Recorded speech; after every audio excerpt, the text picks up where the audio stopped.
Hey there, boys and girls, or should I say, what's up, Dacetacular Nation, because that is, in fact, available now. Teased it last week on a Dacetacular Mind Season 3, Episode 1, and today on Episode 2 for this season, we're going to be talking about the end of the Dace Man Show. A 10-year show that started in 2013 on June 26th in Oklahoma City in a hotel room with myself, Michael Payton, Michael Burhan, and Dan Raup, and evolved into a show that ended on June 26th, 2023, 10 years later. Frank Ward, myself, Cheever, and Brian Gibson, a.k.a. Gibby. A 10-year run, man. That's impressive. 10 years of doing the same thing over and over again with, no success. I guess that's a one way to put it. The problem we were having with the success is the fact that, it just never took off. And it's a shame. We did have some good years, though. And that's kind of why I wanted to do an episode about ending the Dace Man Show. Because here we are, at this point, 9 months removed from the show when I'm recording this. And it's weird. Because in those 9 months, I haven't really felt that void with any other thing creatively. We did do a podcast back in the fall following the Loki series, myself and Cheever, but other than that, we've been fairly quiet. Dacetacular Mind is the first active project of 2024. We may have more pod or nerds, but I physically haven't been in front of a camera since June 26, 2023. And that was a pre-recorded show as well, or at least had pre-recorded segments. Why did it end? Why did we call it quits? Well, I think 10 is a nice round number. It would have been weird to end the show on the 11th season. It was painful that we were still doing it. We had more weeks off than we had on towards the end of it. We took the hiatus after the pandemic. Never really got back into the same routine after that. And it just felt like things were going downhill. Like, just a general sense that things were not getting better. And not the show itself. I think some of the better shows we've done were in that last season, just because the conversations were more natural, more relaxed, not forced. Not like, oh, we have to have a outline, we have to produce something, just get it out. It was more of like, okay, we're not doing it this week, we'll do it next week. And then when we came back next week, we just kind of shot the shit about what was happening that week. So again, it was a more comfortable conversation in that last season. However, it wasn't getting views. Our most viewed episode in the entire 10-year run was, in fact, the last episode, which is sad that people were glad to see me go. Or at least, the positive way to look at it is there's a lot of people that supported it. Supported it from behind the scenes, supported it from the point of view of, yeah, they didn't tune in religiously. Some of them may have never tuned in until that last episode, which is fine. You guys suck, but it's I get it. It's a show that it had no direction. It really didn't have any kind of vibes towards the end of it. When we started off, we had a structure, and we needed cash now, called J.G. Wentworth. No, it had an outline. There was a sports segment, there was a celeb segment, there was a topic of the week. And that went very well. And we did that podcast format, which was strictly just audio for the first couple years. And then when we transitioned to Twitch, I think we kind of started losing our way. Production-wise, we got better. We learned from our mistakes. If you look at what the studio looked like in the first couple episodes on Twitch to what it looked like by the time we ended, we stepped up our game. Host-wise, we did not age well. Frank did. Frank was the only one who seemed to have kind of aged gracefully. He may be dying on the inside, but outer appearances for camera, he looked good. I did not. And if you listened to last week's episode, you know why I did not. And now I'm getting back to a point where I do feel comfortable on camera, but yet I'm still hiding behind a microphone. A lot of things went into ending it. 10 years, man. 10 years is a long time. If anything, it shows that I'm not afraid of commitment. Between this episode where I'm telling you about a show I did for 10 years, an episode further down the line in this season, it will tell you how I worked at a company for 19. And then the episode after that is going to show you how we did a charity event for 10 years. It's crazy. Mainly because 10 years is a long time. That's a decade. That covered 25 to 35. 24 to 34. But it had run its course. It was weird building, like leading up to the final episode. It didn't sit in that we weren't going to be doing that anymore. The downside is I don't see those guys as much anymore because hey, Tuesday, be here, 8 o'clock, we're doing the show, and then we would shoot the shit for a couple hours afterwards. I think I've seen Gibby twice since the show ended. Maybe that's not true. 3 or 4 times. We tried to do D&D. Saw Frank at least once a month, but then there'd be a couple months where I was MIA because of the weight loss journey we talked about last week. I was out of pocket July and August. So basically when the show ended at the end of June, I just disappeared completely. I went off social media. I was focused on the weight loss journey, and I didn't really come back to social media till mid-September. If you noticed, thank you. If not, probably gonna unfriend you later. But it was something that I needed a mental refresh from. So taking that 3-month pause from just all social media silence. I'd have Jess just post things when we were out doing stuff to let them see that the kids can track their memories, and there were still pictures and stuff like that. So I just completely disconnected for 3 months, and then started getting seeing people again, and it went away from being the weekly seeing each other to 3 months not seeing anyone. I think I saw everybody once in August, and right before my surgery, I had seen everybody, and then don't think I saw anybody again until October, end of September.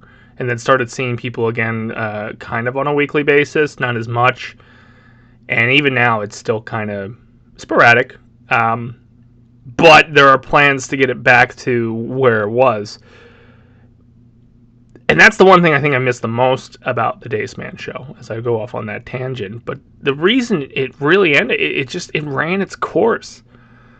It was not fun to do towards the end of it. It was a chore. It was an exercise. We grew as people to the point where I know people make the joke that as you get older, you get grumpier.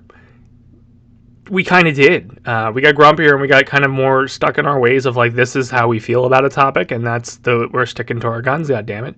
There was not as much flexibility as in the first year where we just you know what. I don't give 2 shits about gaming news. Gibby didn't give 2 shits about celebrity news, but yet we still made it work. Now it was painful that as somebody was doing a story, the other people were not paying attention. They did not care. And that's just not a good dynamic for a show. And that's eventually basically, it is the reason we got away from outlines and trying to do segments and things like that, because if there was a half-assed attempt to produce a segment, there was an equal return on response from the people on the panel, and that's just not good. And it's a shame because I do feel that, and I've said this a lot, and I know I've talked to other people about this, and in the past 15 years, 16 years, however long it's been since I returned from Georgia, we're coming on 20 years and 3. Oh my God! Stop putting numbers to shit.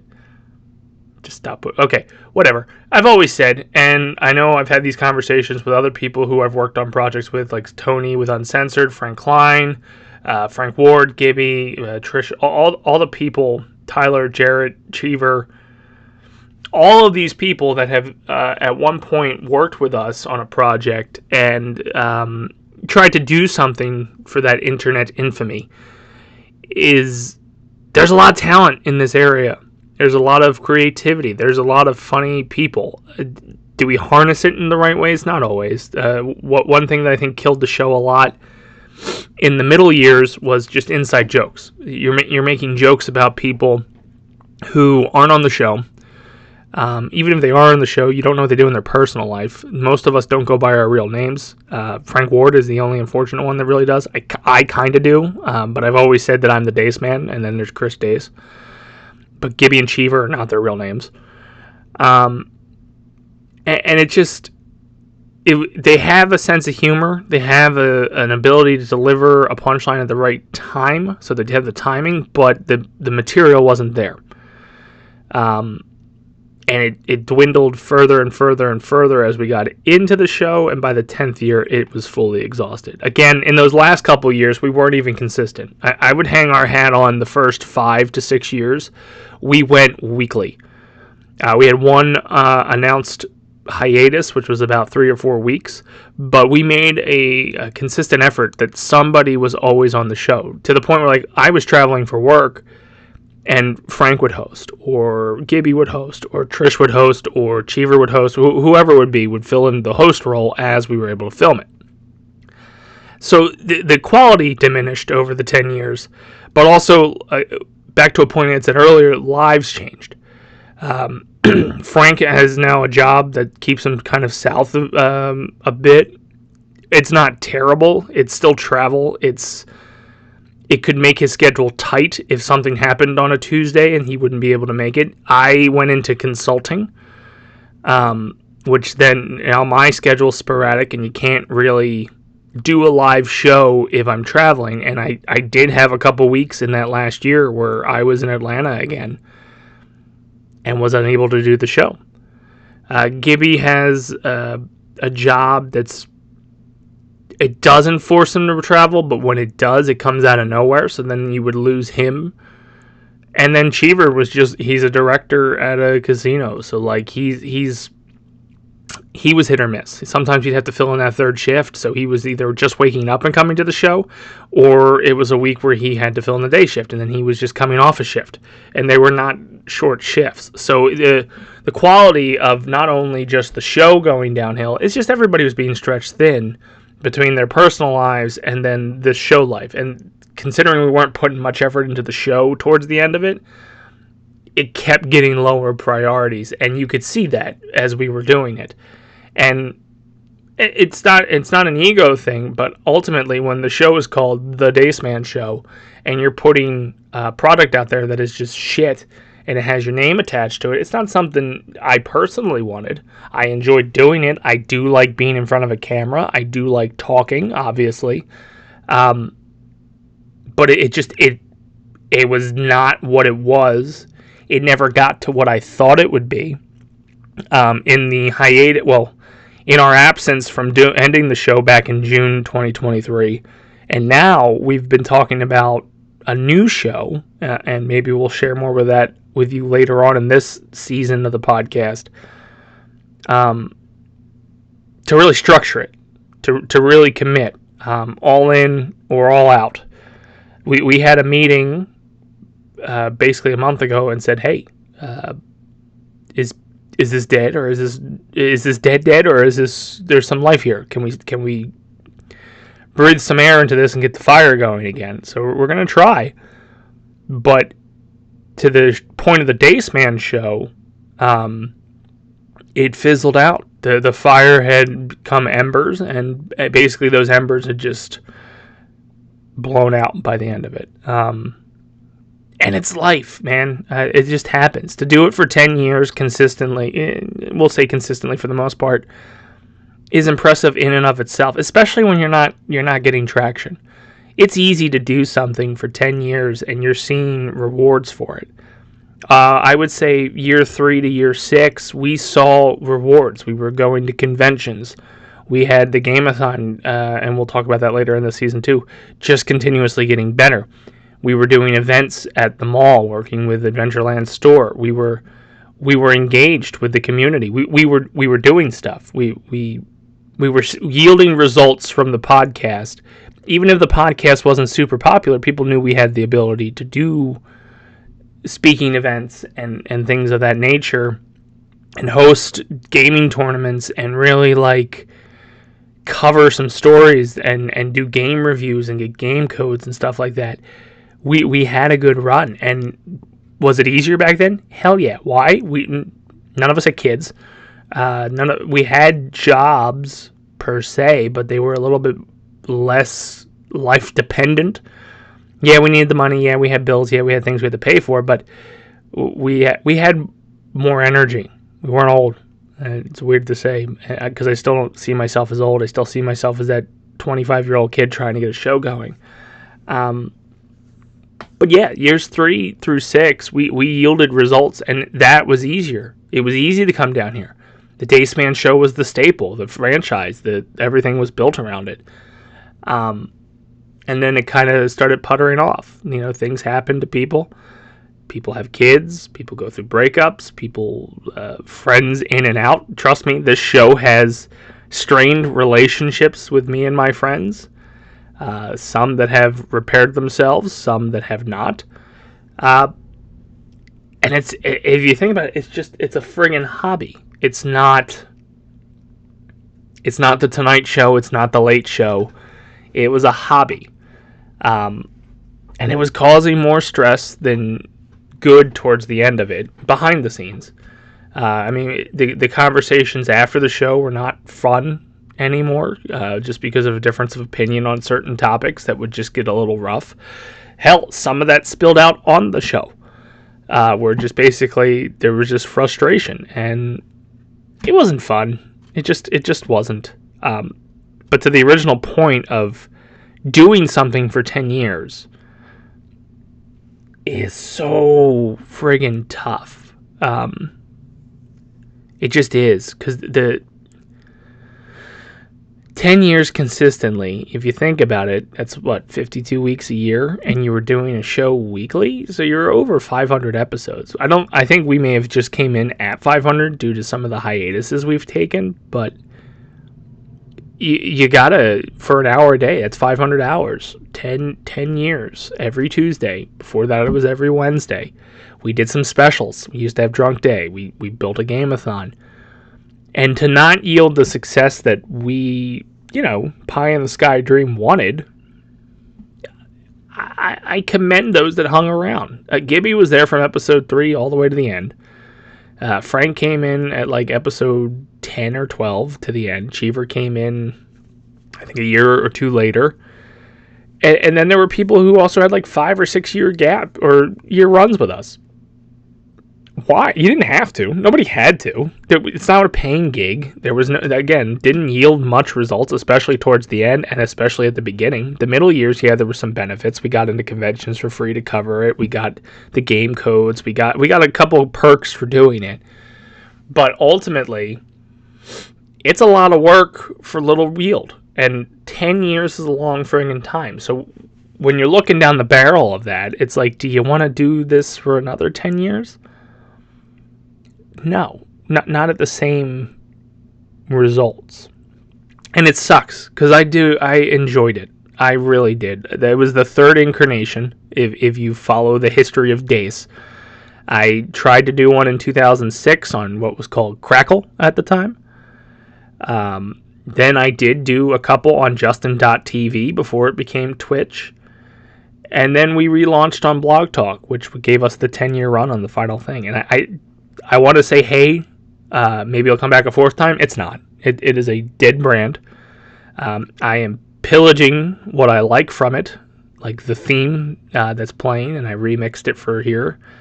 If you listen to the older episodes, you hear the original theme from 2013, which isn't as rock-based. Then we got into the rock bass for the later years, and now we're into dubstep. And then there was a cool Fiverr project we had done to kind of do a guitar slowed down version of the Dace Man Show theme that I like using at the end of this. I used it for 2 promo videos for the final episode, as well as the credits. And I was I'm not just using this 3 times. I like this guitar. I really like the theme. Right? My sister Randy did a hell of a job doing the Dace Man Show theme. And it's just, it makes me smile when I hear it. So I'm going to put it at the front of this. So there are bits and pieces of the Dace Man Show that will live on, such as the opening. I don't know if I'll bring the ending here. I did rip that off from the Marines. So I don't know if we're going to do the For the Few, For the Proud, and For the Dacetacular. I do miss saying it. It's weird. There have been times since the show has ended that I've looked in the mirror and I've just kind of done like the whole shtick in my head, or even sometimes out loud if I'm alone in like a hotel room, just because I miss it. There's the thrill for performing. It's an easier thrill when you're behind the camera and you don't get immediate reaction. There's a better thrill when you're in front of an audience, but haven't done that in a while. It was a part of me, a decade. I've only been on this planet for 3.5 decades, and a third of that was this show. So that's a lot. And for it to be gone after 10 years, the initial, like the week after, it was the 4th of July. So it didn't feel weird because we had in the past taken off the 4th of July because of where it falls, which happened to fall on a Tuesday this year, or last year. So it was just... It was weird. It didn't really sink in until after I got done the surgery for my weight loss. Healed from that. So we're now in the October time frame. And there was a time between October and November where I wasn't doing much. Had Phillies postseason, so I was excited about that until that fucking fell on its face. And then I got a client out in California, so then that was like when the horses were off to the race, and I was doing a lot of traveling and not a lot of downtime. And when I did have downtime, it was kind of like, God, I don't have a fucking hobby anymore. I don't do podcasts. I don't do videos. I don't do skits. I'm not writing for comedy. I'm not writing the TV show idea I had. I had nothing. Basically, it was I flew out to California, did my job, came back, played with the kids, went back to California, and was doing that for about 9 weeks with Christmas in the middle. And then finally, I just sent a message into the BPP chat, like, hey, we got to do something. Here, I have this big, gaping Dace Man Show hole in my life, and I have no outlet. So to end that show, to end that run, wasn't an easy decision. It at the time when we kind of like made the call in 2022 of like, hey, this is it. We're calling it quits. This will be our final season. It didn't feel real. And even the joke was, how long would you be gone, really? People who had talked to like Cheever or talked to Frank is like, so he's going to come back in like the fall, a year later or something like that. And I'm wrong. I got the itch. I do like performing, but the Dace Man Show is done. It had its run. It had its chapter. It had multiple chapters. It ran its course. And we need new beginnings, which we'll talk about further down the line. I think we live in a very unique age where it's both dangerous and both freeing to be able to put whatever you think, whatever you want to say, out into the world easily. And like I said, it can be dangerous because, I mean, if you look at how the country operates today, it's not friendly, it's not fun, because there's a lot of negativity that can come out there. So it's just as easy it is to put out positivity, it's just as easy to put out negativity. So to live in this day and age where I was able to just do a show, have friends that jumped on and said, yeah, we'll do it with you, why not, is amazing. It's a shame that I feel like we started 5 years too late. If we had just, like, out of high school, just immediately did what we were trying to do, or what we ended up doing for 10 years, I think maybe it would have caught on. We were kind of late to the game. That was always the running joke on the Dace Man Show, is like late to a trend. But it's freeing to have that ability. Right now, I have that ability where I'm just talking into a microphone, into my editing program on a break, to put out my thoughts, put out my feelings, put out some kind of content. Endless amounts out there. Oversaturation of content. It's why, we could do 100 projects, and then the one where I'm talking to a inanimate snowman takes off because internet. That's why.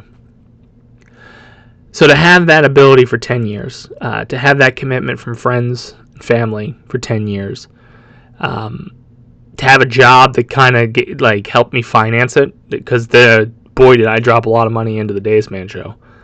That was another thing I noticed. Once we stopped doing the Dace Man Show, stopped doing projects, I had a lot of extra money to do things. Went to Pittsburgh, went to DC, I was all over the fucking place because I wasn't dropping it into like equipment and software and editing and all that bullshit. But it was freeing. It was something special. It is something that will live on forever as long as you have Wi-Fi, because the content's always there. I am a OCD freak and hoarder of content. If I created it, I still have it. Trust me. There's very few things that I don't have, and it's more along the lines of the earlier years. Even like I'm talking before the Dace Man Show, because I have the first. I think I have like the first 200 episodes on my external hard drive.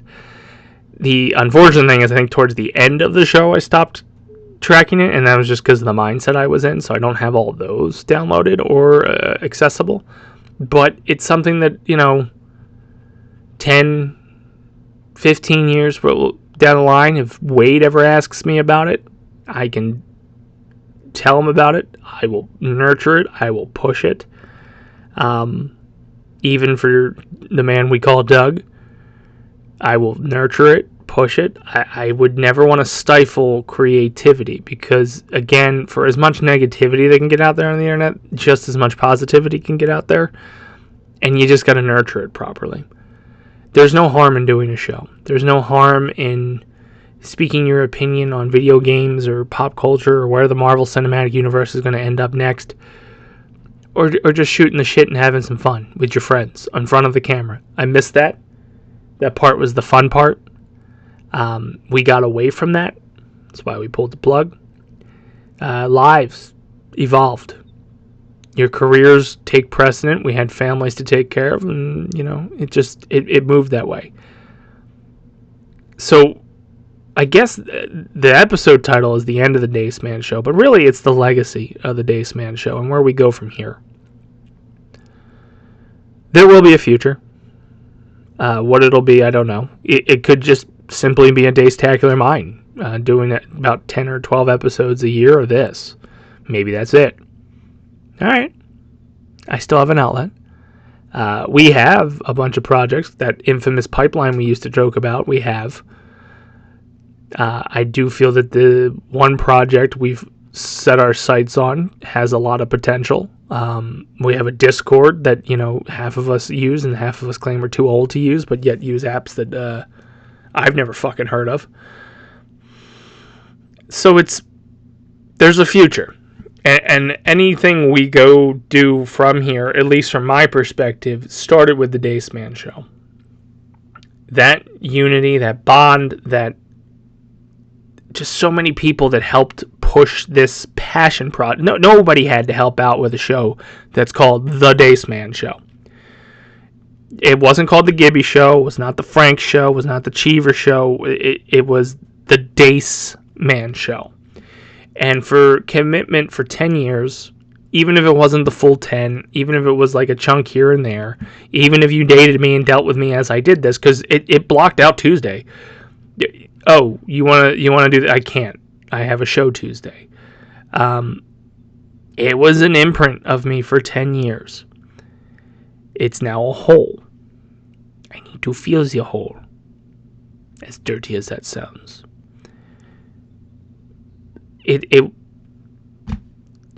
It's the dream, okay?